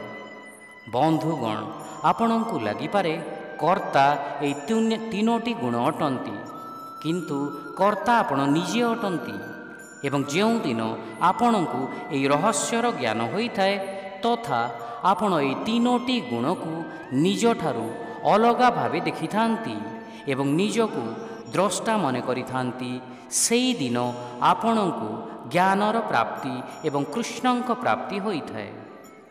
ପ୍ରଭୁ ଶ୍ରୀକୃଷ୍ଣ ଏହି ତିନି ଗୁଣର ଊର୍ଦ୍ଧ୍ୱରେ ଅବସ୍ଥିତ, ସେଥିପାଇଁ ତାଙ୍କୁ ତ୍ରିଗୁଣାତୀତ କୁହାଯାଏ। ସେହିପରି ଭଗବାନଙ୍କ ସମସ୍ତ ବୈଶିଷ୍ଟ୍ୟ ଯେପରି ନାମ, ରୂପ, ଲୀଳା, ଗୁଣ, ଧାମ ଏବଂ ସନ୍ଥ ମଧ୍ୟ ତ୍ରିଗୁଣାତୀତ ଅଟନ୍ତି। ଶିକ୍ଷା ବିଜ୍ଞ ବ୍ୟକ୍ତିମାନେ ଯେତେବେଳେ ବୁଝିପାରନ୍ତି ଯେ ସମସ୍ତ କର୍ମର କର୍ତ୍ତା ତ୍ରିଗୁଣ ବ୍ୟତୀତ ଅନ୍ୟ କେହି ନୁହନ୍ତି ଏବଂ ମୋତେ ତ୍ରିଗୁଣାତୀତ ଭାବରେ ଜାଣନ୍ତି, ସେମାନେ ମୋର ଦିବ୍ୟ ଗୁଣରେ ସମ୍ପନ୍ନ ହୁଅନ୍ତି। When wise people see that in all work there is no agent of action other than the three gunas, and they know me to be transcendental to these gunas, they attain my divine nature. Hare Krishna. Gunanetana त्रिन्देहि देहसमुद्भवान् जन्म मृत्युजरा दुःखैर्विमुक्तो मृतमश्नुते। बंधुगण, सतो, रज एवं तमो ଏହି ତିନୋଟି ଗୁଣଠାରୁ ବଞ୍ଚିବା ସମ୍ଭବ ଅଟେ। ଆମେ ଏହି ତିନୋଟି ଗୁଣ ମଧ୍ୟରୁ ଯେଉଁ ଗୋଟିଏ ଗୁଣ ଦ୍ୱାରା ବାନ୍ଧି ହୋଇ ରହିଥିଲେ ମଧ୍ୟ ଆମକୁ ପ୍ରକୃତିର କେତୋଟି ଅବସ୍ଥାକୁ ଅତିକ୍ରମ କରିବାକୁ ପଡ଼ିଥାଏ, ଯଥା ବାରମ୍ବାର ଜନ୍ମ ନେବା, ବ୍ୟାଧି, ବାର୍ଦ୍ଧକ୍ୟ ଏବଂ ମୃତ୍ୟୁକୁ ପ୍ରାପ୍ତ ହେବା। ଭୌତିକ ଜୀବନର ଏହି ଚାରିଗୋଟି ମୁଖ୍ୟ କ୍ଲେଶ ଅଟେ। କିନ୍ତୁ ଯେତେବେଳେ ଆମେ ଏହି ତିନୋଟି ଗୁଣଠାରୁ ଅଲଗା ହୋଇଯାଇଥାଉ ଏବଂ ଗୁଣରହିତ ବା ନିର୍ଗୁଣ ହୋଇଯାଇଥାଉ ଏବଂ ଏହି ତିନି ଗୁଣର ବନ୍ଧନରୁ ମୁକ୍ତ ହୋଇଯାଇଥାଉ, ସେତେବେଳେ ଆମେ ପରମ ଆନନ୍ଦ ଅର୍ଥାତ୍ ସ୍ୱୟଂ ଭଗବାନଙ୍କୁ ପ୍ରାପ୍ତ ହୋଇଯାଇଥାଉ। ଭୌତିକ ଆନନ୍ଦ ଯଥା ଘର, ଗାଡ଼ି, ଧନ, ପରିବାର ଇତ୍ୟାଦି କ୍ଷଣିକ ଅଟେ, କିନ୍ତୁ ପରମ ଆନନ୍ଦ ବା ପ୍ରଭୁଙ୍କ ପ୍ରାପ୍ତି ଚିରନ୍ତନ ଏବଂ ସ୍ଥାୟୀ ଅଟେ। ଦୁଃଖର କଥା ଏହା ଯେ ଆମେ ସମସ୍ତେ କ୍ଷଣିକ ଆନନ୍ଦ ପଛରେ ଜୀବନକୁ ନଷ୍ଟ କରିଦେଉ, ପରମ ଆନନ୍ଦ ପଛରେ ନୁହେଁ। ଶିକ୍ଷା ଶରୀର ସହିତ ଜଡ଼ିତ ଭୌତିକ ପ୍ରକୃତିର ତିନି ଗୁଣକୁ ଅତିକ୍ରମ କରି ବ୍ୟକ୍ତି ଜନ୍ମ, ବ୍ୟାଧି, ବାର୍ଦ୍ଧକ୍ୟ ଆଦି ଦୁଃଖରୁ ମୁକ୍ତ ହୋଇ ଅମରତ୍ୱ ପ୍ରାପ୍ତ କରେ। By transcending the three modes of material nature associated with the body, one becomes free from birth, death, old age and misery and attains immortality. Hare Krishna. Arjuna Vacha कैर्लिङ्गैस्त्रीन् गुणानेतान् अतीतो भवति प्रभो किमाचारः कथं चैतान् स्त्रीन् गुणानतिवर्तते। बंधुगण, ତ୍ରିଗୁଣକୁ ଅତିକ୍ରମ କରିବା ବା ତାଠାରୁ ବଞ୍ଚିବା ବିଷୟରେ ଶ୍ରୀକୃଷ୍ଣଙ୍କଠାରୁ ଶୁଣିବା ପରେ ଅର୍ଜୁନ ବର୍ତ୍ତମାନ ସେହି ବିଷୟରେ 3 ପ୍ରଶ୍ନ କରୁଛନ୍ତି। ଲିଙ୍ଗାଇସ୍ ଶବ୍ଦର ଅର୍ଥ ଲକ୍ଷଣ। ଅତଏବ ତାଙ୍କର ପ୍ରଥମ ପ୍ରଶ୍ନ ହେଉଛି, ଯେଉଁମାନେ ଏହି 3 ଗୁଣକୁ ଅତିକ୍ରମ କରିଛନ୍ତି ତାଙ୍କର ଲକ୍ଷଣ କ'ଣ ହୋଇଥାଏ? ଆଚାରଃ ଶବ୍ଦର ଅର୍ଥ ଆଚରଣ ଅଟେ। ଅତଏବ ଅର୍ଜୁନଙ୍କର ଦ୍ୱିତୀୟ ପ୍ରଶ୍ନ ହେଉଛି, ସେହି ବ୍ୟକ୍ତିମାନେ କିପରି ଭାବେ ଆଚରଣ କରିଥାନ୍ତି? ପରିବର୍ତ୍ତତେ ଶବ୍ଦର ଅର୍ଥ ହେଉଛି ଅତିକ୍ରମ। ଏବଂ ଅର୍ଜୁନଙ୍କ ତୃତୀୟ ପ୍ରଶ୍ନ ହେଉଛି, ଜଣେ କିପରି ତ୍ରିଗୁଣକୁ ଅତିକ୍ରମ କରିବ? ଶ୍ରୀକୃଷ୍ଣ ପରବର୍ତ୍ତୀ ଶ୍ଲୋକରେ ଅର୍ଜୁନଙ୍କର ସମସ୍ତ ପ୍ରଶ୍ନର ଉତ୍ତର ଦେଉଛନ୍ତି। ଶିକ୍ଷା। ଅର୍ଜୁନ ପ୍ରଶ୍ନ କଲେ, ହେ ପ୍ରଭୁ, ଯେଉଁମାନେ ତ୍ରିଗୁଣ ଅତିକ୍ରମ କରିଛନ୍ତି ସେମାନଙ୍କର ଲକ୍ଷଣ କ'ଣ? ସେମାନେ ଗୁଣଗୁଡ଼ିକର ବନ୍ଧନରୁ ଊର୍ଦ୍ଧ୍ୱକୁ କିପରି ଗଲେ? Arjun ଇନକ୍ୱାର୍ଡ, what are the characteristics of those who have gone beyond the three gunas? O Lord, how do they act? How do they go beyond the bondage of the gunas? Hare Krishna. Shri Bhagavanu Vacha Prakasham cha prabrutim cha mohameva cha pandava nadvisti samprabruttani nanibruttani kankshati udasina badashino gunairyo na vichalyate gunavartanta itaivam yobatishthati kningate। ବନ୍ଧୁଗଣ, ଶ୍ରୀକୃଷ୍ଣ ଏହି 2ଟି ଶ୍ଲୋକରେ ତ୍ରିଗୁଣାତୀତ ଅର୍ଥାତ୍ ଏହି 3ଟି ଗୁଣକୁ ଅତିକ୍ରମ କରିଥିବା ବ୍ୟକ୍ତିମାନଙ୍କର ଲକ୍ଷଣ ବିଷୟରେ ବର୍ଣ୍ଣନା କରୁଛନ୍ତି। ସେ କହୁଛନ୍ତି, ଯେଉଁ ମନୁଷ୍ୟ ଏହି 3ଟି ଗୁଣ ମଧ୍ୟରୁ କାହାକୁ ବି ଘୃଣା କରିନଥାଏ ଏବଂ ଏହି 3ଟି ଗୁଣ ପ୍ରତି ସମାନ ଭାବ ରଖିଥାଏ ଏବଂ ଏହି 3ଟି ଗୁଣ ମଧ୍ୟରୁ କୌଣସି ବି ଗୁଣ ପ୍ରତି ବାନ୍ଧି ହୋଇନଥାଏ, ସେହି ମନୁଷ୍ୟ ଏହି ତ୍ରିଗୁଣକୁ ଅତିକ୍ରମ କରିପାରିଥାଏ।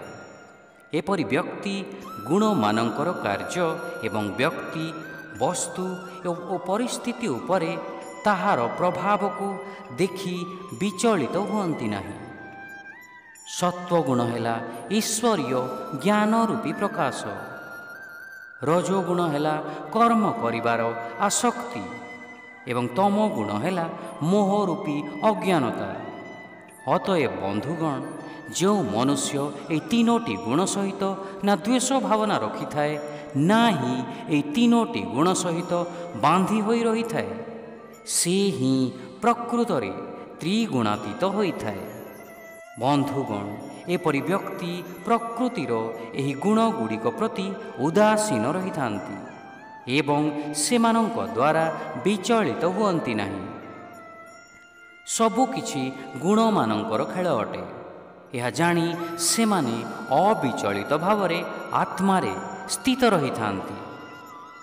ଆଗକୁ ତ୍ରିଗୁଣାତୀତ ବ୍ୟକ୍ତିଙ୍କର ଲକ୍ଷଣ ବିଷୟରେ ପ୍ରଭୁ ଶ୍ରୀକୃଷ୍ଣ କହୁଛନ୍ତି, ଯିଏ ମାନ ଓ ଅପମାନ ଏକ ସମାନ ଭାବେ ଦେଖିଥାଏ, ଯିଏ ନିଜର ମିତ୍ର ଓ ଶତ୍ରୁ ଉଭୟଙ୍କ ପକ୍ଷରେ ସମଭାବାପନ୍ନ ହୋଇଥାଏ ଏବଂ ଯିଏ ସମସ୍ତ କର୍ମ କରୁଥିଲେ ବି କର୍ତ୍ତାପଣର ଭାବ ନଥାଏ, ଏପରି ମନୁଷ୍ୟଙ୍କୁ ପ୍ରକୃତିର ଏହି 3ଟି ଗୁଣର ଅତୀତ କୁହାଯାଏ, ଅର୍ଥାତ୍ ତ୍ରିଗୁଣାତୀତ, ଯିଏକି 3ଟି ଗୁଣକୁ ଅତିକ୍ରମ କରି ଗୁଣରହିତ ବା ନିର୍ଗୁଣ ହୋଇସାରିଛି। ଶିକ୍ଷା। ପରମ ପୁରୁଷ ଭଗବାନ କହିଲେ, ହେ ଅର୍ଜୁନ, ଯେଉଁମାନେ ତ୍ରିଗୁଣାତୀତ ହୋଇଛନ୍ତି ସେମାନେ ଜ୍ଞାନର ପ୍ରକାଶ, ଯାହାକି ସତ୍ୱରୁ ଜାତ, କର୍ମ ରାଜସରୁ ଜାତ ଏବଂ ଭ୍ରମ ତମସରୁ ଜାତ ଏହାର ପ୍ରଭାବ ଅଧିକ ହେଲେ ତାହାକୁ ଘୃଣା କରନ୍ତି ନାହିଁ କିମ୍ବା ସେଗୁଡ଼ିକର ଅଭାବରେ ତାଙ୍କ ପ୍ରତି ଲାଳାୟିତ ହୁଅନ୍ତି ନାହିଁ। The Supreme Divine Personality said, O Arjuna, the persons who are transcendental to the three gunas neither hate illumination which is born of sattva, nor activity which is born of rajas, nor even delusion which is born of tamas, when these are abundantly present, nor do they long for them when they are absent. They remain neutral to the moods of nature and are not disturbed by them.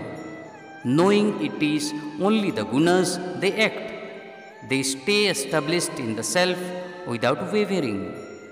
Hare Krishna. Samadukha sukha swastha samalostasma kanchanaha tulya priya priyo dhiras tulya nindatma sanstutihi manapamanayostulyas tulyo mitraripakshayoh sarvarambha parityagi ଗୁଣାତୀତଃ ସ ଉଚ୍ୟତେ। ବନ୍ଧୁଗଣ, କ'ଣ ଆପଣ ଜାଣିଛନ୍ତି ସମାନତାର ସ୍ଥିତି କ'ଣ ହୋଇଥାଏ? ଯେତେବେଳେ ଆପଣ ସୁଖ ଏବଂ ଦୁଃଖ ଉଭୟ ସମୟରେ ସମାନ ଭାବରେ ସ୍ଥିତ ହୋଇଥାନ୍ତି, ଅର୍ଥାତ୍ ସୁଖରେ ଆପଣ ଖୁସି ଅନୁଭବ କରିନଥାନ୍ତି ଏବଂ ଦୁଃଖରେ ଆପଣ ଦୁଃଖୀ ହୋଇନଥାନ୍ତି। ଆପଣ ଯେତେବେଳେ ନିଜର ଆତ୍ମଭାବରେ ସ୍ଥିତ ରହିଥାନ୍ତି ଏବଂ କୌଣସି ବି ବାହ୍ୟ ପରିବେଶରେ କ'ଣ ଘଟିତ ହେଉଛି ତା'ର କୌଣସି ପ୍ରଭାବ ଆପଣଙ୍କଠାରେ ପଡ଼ିନଥାଏ, ସେତେବେଳେ ଯାଇ ଆପଣ ସମଭାବାପନ୍ନ ବା ସମାନତାର ସ୍ଥିତିକୁ ପ୍ରାପ୍ତ କରିଥାନ୍ତି। ଏହି ସମୟରେ ଆପଣ ମାଟି, ପଥର ଏବଂ ସ୍ୱର୍ଣ୍ଣକୁ ଏକ ସମାନ ଭାବେ ଦେଖିଥାନ୍ତି ଏବଂ ଏହି ସମୟରେ ଆପଣଙ୍କର ନାହିଁ କେହି ପ୍ରିୟ ହୋଇଥାନ୍ତି, ନାହିଁ କେହି ଅପ୍ରିୟ। ଆପଣ ନିଜର ମିତ୍ର ଏବଂ ଶତ୍ରୁକୁ ଏକ ଭାବରେ ଦେଖିଥାନ୍ତି। ଯେତେବେଳେ ଆପଣ ଏହି ଅବସ୍ଥାକୁ ପ୍ରାପ୍ତ କରନ୍ତି, ସେତେବେଳେ ଆପଣ ଏହି ତିନୋଟି ଗୁଣ ସତ୍ତ୍ୱ, ରଜୋ ଏବଂ ତମୋର ଊର୍ଦ୍ଧ୍ୱରେ ସ୍ଥିତ ହୋଇ ପରମ ଆନନ୍ଦକୁ ପ୍ରାପ୍ତ କରିଥାନ୍ତି ଏବଂ ଜନ୍ମ ମୃତ୍ୟୁ ଚକ୍ରରୁ ମୁକ୍ତ ହୋଇଯାଇଥାନ୍ତି। ଆଗକୁ ଶ୍ରୀକୃଷ୍ଣ ତ୍ରିଗୁଣାତୀତ ମନୁଷ୍ୟର ଅନ୍ୟ କେତୋଟି ଲକ୍ଷଣ ବିଷୟରେ ମଧ୍ୟ କହୁଛନ୍ତି। ସେ କହୁଛନ୍ତି, ଯେଉଁ ମନୁଷ୍ୟ ସମସ୍ତ କର୍ମ କରୁଥିଲେ ମଧ୍ୟ ତାଠାରେ କର୍ତ୍ତାପଣର ଭାବ ନଥାଏ, ଏପରି ମନୁଷ୍ୟକୁ ପ୍ରକୃତିର ଗୁଣଠାରୁ ଅତୀତ କୁହାଯାଏ, ଅର୍ଥାତ୍ ଯିଏକି ଏହି ତିନୋଟି ଗୁଣ ଅତିକ୍ରମ କରିସାରିଛି। ବନ୍ଧୁଗଣ, ସବୁଠାରୁ ବଡ଼ କଥା ହେଲା, ସମସ୍ତ କର୍ମ କରି ମଧ୍ୟ ଆପଣ ଏହା ଭାବନ୍ତୁନି ଯେ ସେସବୁ ଆପଣ କରୁଛନ୍ତି, ବରଂ ସେସବୁ ଆପଣଙ୍କ ଗୁଣ କରୁଛି, ଅର୍ଥାତ୍ ସେ ସମସ୍ତ କର୍ମର କର୍ତ୍ତା ଆପଣ ନୁହନ୍ତି, ବରଂ ଆପଣଙ୍କ ଗୁଣ ଅଟେ। ଶିକ୍ଷା: ସୁଖ ଓ ଦୁଃଖରେ ଯେଉଁମାନେ ସମାନ ରହନ୍ତି, ଯେଉଁମାନେ ଆତ୍ମାରେ ସ୍ଥିତ, ଯେଉଁମାନେ ଏକ ମାଟି, ପଥର ଏବଂ ସୁବର୍ଣ୍ଣ ଖଣ୍ଡକୁ ସମାନ ମୂଲ୍ୟାଙ୍କନ କରନ୍ତି, ଯେଉଁମାନେ ସୁଖଦ ଏବଂ ଅପ୍ରୀତିକର ପରିସ୍ଥିତିରେ ସମଭାବାପନ୍ନ ରହନ୍ତି, ଯେଉଁମାନେ ବୁଦ୍ଧିମାନ, ଯେଉଁମାନେ ନିନ୍ଦା ଓ ପ୍ରଶଂସାକୁ ସମଭାବାପନ୍ନ ପୂର୍ବକ ଗ୍ରହଣ କରନ୍ତି, ଯେଉଁମାନେ ସମ୍ମାନ ଏବଂ ଅସମ୍ମାନରେ ସମାନ ରହନ୍ତି, ଯିଏ ଉଭୟ ମିତ୍ର ଓ ଶତ୍ରୁଙ୍କୁ ସମାନ ରୂପରେ ବ୍ୟବହାର କରନ୍ତି ଏବଂ ଯେଉଁମାନେ ସମସ୍ତ ଉଦ୍ୟମ ପରିତ୍ୟାଗ କରିଥାନ୍ତି, ସେମାନଙ୍କୁ ତ୍ରିଗୁଣାତୀତ କୁହାଯାଏ। Those who are alike in happiness and distress, who are established in the self, who look upon a clod, a stone and a piece of gold as equal value, who remain the same amidst pleasant and unpleasant events, who are intelligent, who accept both blame and praise with equanimity, who remain the same in honor and dishonor, who treat both friend and foe alike, and who have abandoned all enterprises, they are said to have risen above the three gunas. Hare Krishna. Mam cha yobhyabhicarena bhakti yogena sevate sagunan samadhichaitan brahma bhuyaya kalpate. ବନ୍ଧୁଗଣ, ତ୍ରିଗୁଣାତୀତ ବ୍ୟକ୍ତିଙ୍କ ଲକ୍ଷଣ ଏବଂ ସ୍ୱଭାବ ବିଷୟରେ ବର୍ଣ୍ଣନା କରିବା ପରେ ଶ୍ରୀକୃଷ୍ଣ ବର୍ତ୍ତମାନ ଏହି ତ୍ରିଗୁଣକୁ ଅତିକ୍ରମ କରିବାର ଉପାୟ ବିଷୟରେ ବର୍ଣ୍ଣନା କରୁଛନ୍ତି। ସେ କହୁଛନ୍ତି, ଯିଏ ଅନନ୍ୟ ଭକ୍ତି କରିଥାଏ, ଅର୍ଥାତ୍ ଯେଉଁ ମନୁଷ୍ୟ ସମସ୍ତ ପରିବେଶରେ ବିଚଳିତ ନ ହୋଇ ଅନନ୍ୟ ଭାବରେ କୃଷ୍ଣ ଭକ୍ତିରେ ସ୍ଥିର ରହିଥାଏ, ସେହି ମନୁଷ୍ୟ ପ୍ରକୃତିର ତିନୋଟି ଗୁଣକୁ ପାର କରି ବ୍ରହ୍ମପଦରେ ସ୍ଥିତ ହୋଇ ବୈକୁଣ୍ଠ ପ୍ରାପ୍ତ କରିଥାଏ। କିଛି ବି ଅବସ୍ଥାରେ ବା କୌଣସି ବି ପରିସ୍ଥିତିରେ ମନଠାରୁ କୃଷ୍ଣ କେବେ ବି ବାହାରି ନଥାନ୍ତି।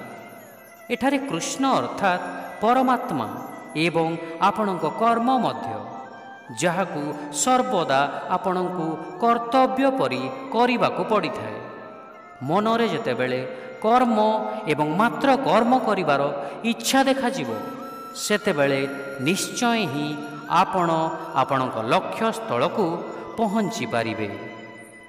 ଶିକ୍ଷା ବିଶୁଦ୍ଧ ଭକ୍ତିରେ ଯେଉଁମାନେ ମୋର ସେବା କରନ୍ତି, ସେମାନେ ଭୌତିକ ପ୍ରକୃତିର ତ୍ରିଗୁଣରୁ ଉର୍ଦ୍ଧ୍ୱଗାମୀ ହୋଇ ବ୍ରହ୍ମସ୍ତରରେ ପହଞ୍ଚିଥାନ୍ତି।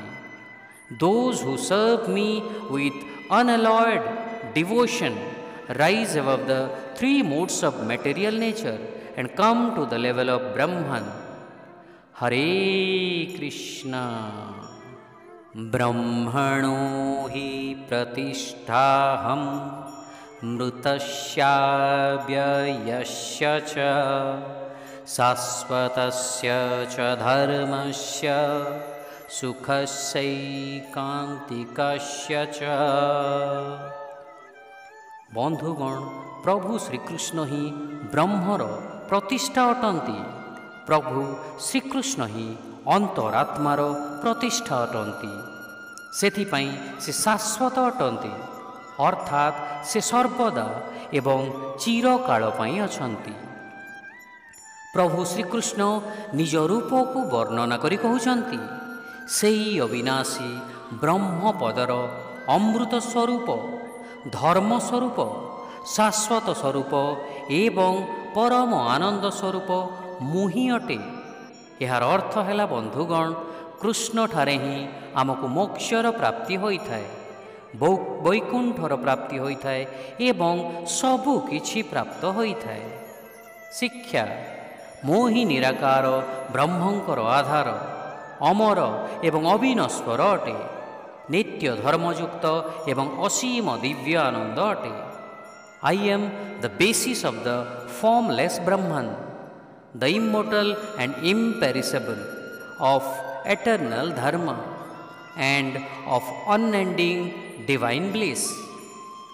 ବନ୍ଧୁଗଣ, ଏହା ଥିଲା ଶ୍ରୀମଦ୍ ଭାଗବତ ଗୀତା 14 ଅଧ୍ୟାୟ ଗୁଣତ୍ରୟ ବିଭାଗ ଯୋଗ, ଯାହାକୁ ମୁଁ ଆପଣଙ୍କ ସାଥୀ ଆଶିଷ ପଣ୍ଡା ଆପଣଙ୍କ ସମ୍ମୁଖରେ ପ୍ରସ୍ତୁତ କଲି।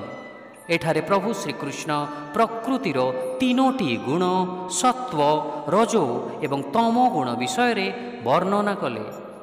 କିପରି ଏହି ତିନୋଟି ଗୁଣ ଆମର କର୍ମର କର୍ତ୍ତା ହୋଇଥାନ୍ତି ଏବଂ କିପରି ଭାବେ ଆମେ ଏହି ତିନୋଟି ଗୁଣକୁ ଅତିକ୍ରମ କରି ମୋକ୍ଷକୁ ପ୍ରାପ୍ତ କରିଥାଉ। ତ ବନ୍ଧୁଗଣ, ଏବେ ଆମେ ଦେଖା ହେବେ ଏକ ନୂଆ ଅଧ୍ୟାୟରେ, ଯାହା ହେଲା ଶ୍ରୀମଦ୍ ଭାଗବତ ଗୀତା 15 ଅଧ୍ୟାୟ ପୁରୁଷୋତ୍ତମ ଯୋଗ। ହରେ କୃଷ୍ଣ, ଜୟ ଜଗନ୍ନାଥ।